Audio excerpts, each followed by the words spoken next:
But even then, if marketeers think that there is a need or a demand for that particular product or service, it will be marketed. Alright? So now in this lecture we are going to understand the following things.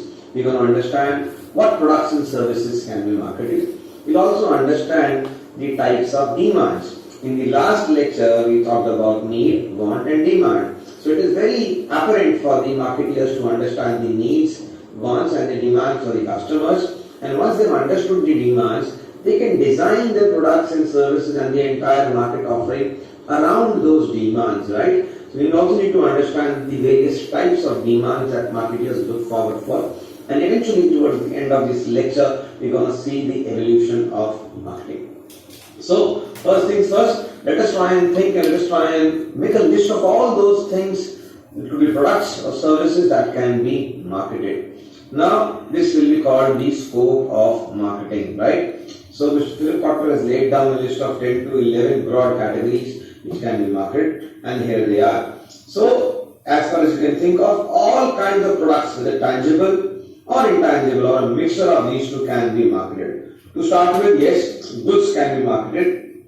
The tangible products like soap, cake, shampoo, these goods can be marketed. Laptop, goods can be marketed, right? Then services can also be marketed, or a combination of both, as in a restaurant. So if you're taking a massage service or if you're buying a plane ticket, it's a pure service. But if you're going to a restaurant, it's half 50% service and a 50% tangible product. So if you go in a restaurant and order a meal or maybe a pizza for yourself, so the product that you basically be consuming becomes a tangible aspect of that particular product or the offering, and the ambience, the service that you get, everything else contributes towards the service aspect of that particular product. Experiences are also being marketed.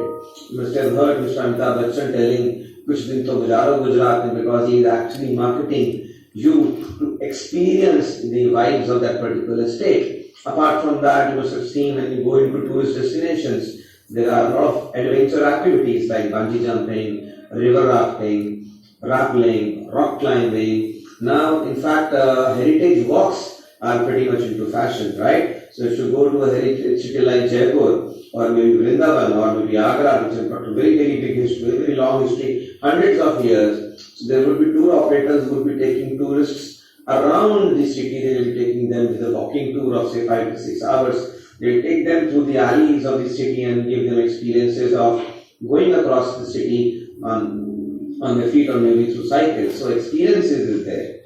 Then you also can market persons, right? So there's an entire comedy show designed around Mr. Kapil Sharma. Justin Bieber a couple of years ago came to India for his concert. So persons can also be marketed. Places can be marketed. You must have seen the ads for tourism. India has a punchline saying "Incredible India." So when our country's tourism actually, is promoting the tourism for the country, our own country, the punchline is "Incredible India." So they are promoting a place. In fact, a state also is getting promoted, like Kerala. They have a punchline that says "God's own country." So Kerala tourism is also, promoting their own place, which happens to be their own state, right? Apart from that, properties will also be marketed, right? So Oberoi Amar Vilas Palace, the entire heritage hotel, is amongst the top 10 hotels in the world. So people do market that also, right? Apart from this, you can also market organizations. Like you must have seen many NGOs being marketed. Akshay Patra has its own marketing campaign. Child Relief and You Cry has its own marketing campaign. Then different organizations also market themselves to get talented people joining the organization. Indian Navy has in India a very good advertisement during youth and youngsters to join the Navy. And companies like IBM, Google also have corporate ads so that the best of the talent joins them, right? So organizations also have to market themselves. Apart from that, information is also being marketed. So in today's world, information is the power, right? So the more information and the data insights you have, you are considered more powerful, right? So information is also being marketed. Wikipedia, internet itself is being marketed a lot. YouTube, Google Maps, these things can also be marketed because they fall into this category of information. So in a nutshell, these are the things that can be marketed. So from goods to services, to experiences, to persons, to places, properties, organizations, information, and in the last, ideas can also be marketed. So, when demonetization struck and Mr. Narendra Modi was pushing cashless transactions to a great extent, and this is where the entire system of RuPay, Bhim app, and UPI took momentum, gained momentum, because that was an idea for people to help and make transactions, and from there it picked up very well. Paytm again is kind of an idea, and based on this central idea, the entire app is developed. Diners Club, you must have seen many of the restaurants on the entrance gates have a sticker which mentions Diners Club. So it's kind of a membership coupon that you buy, and if you go to any of those member restaurants, you get specific privileges, right? So in fact, Jet Miles, and if you go to the airports, in fact, you used to get to use certain kind of specific areas. So all kind of ideas are also being marketed. So almost these 10 to 11 items can be marketed. What else? So once the marketeers are understood that what can be marketed, they have categorized them into various categories like these. We need to also understand the types of demand.